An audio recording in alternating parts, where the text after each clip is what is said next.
आजचे दैनंदिन मानना. परमेश्वराची स्तुती असो. नवा दिवस नवी आशामध्ये तुम्हा सर्वांचं स्वागत आहे. घेऊन वाचूया यशाया 42:3. तो चेपलेला बोरू मोडणार नाही आणि मिनमिनती वादसुद्धा तो विझवणार नाही. तो प्रामाणिकपणे न्याय देईल. तर आज परमेश्वराचं वचन म्हणतो, इथे लिहिलेलं आहे, चेपलेला बोरू तो मोडणार नाही. म्हणजे चेपलेला बोरू काय आहे? नदी किनाऱ्यांवर ते जे असे नाजूक असे झाडं असतात की ते हलतात डुलतात, तर ते झाडांना जो चेपलेला आहे म्हणजे तो तुटावर आलेला आहे, परमेश्वर बोलतो की या नाजूक झाडाला मी तोडणार नाही जे तुटावर आलेला आहे. आणि परमेश्वर बोलतो जी वात आहे, जी वात म्हणजे जो दिवा आहे, जो मिनमिन करतोय त्याला परमेश्वर विझवणार नाही, असं परमेश्वराचं वचन म्हणतोय. म्हणजे तुमच्या जीवनामध्ये जी आशा आहे, परमेश्वर त्या आशाला नष्ट होऊ देणार नाही.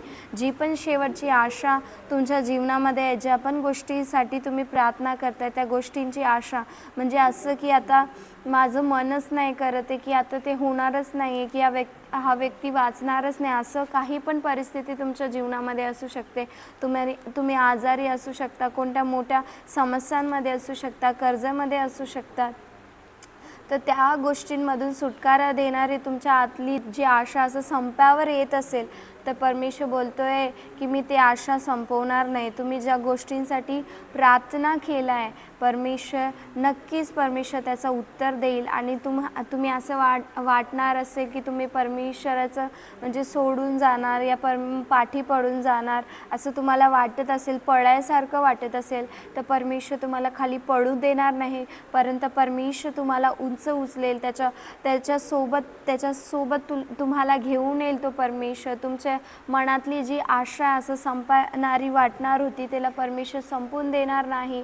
ते परमेश्वर जे तुमच्या जीवनामध्ये तो दिवा आहे, जो असा विझावर येणार होता, पण परमेश्वर त्याला विझू देणार नाही. तुमच्या जीवनामध्ये नवीन आशा परमेश्वर देईल. तर चला हे वचन आपण ग्रहण करूया आणि प्रार्थना करूया.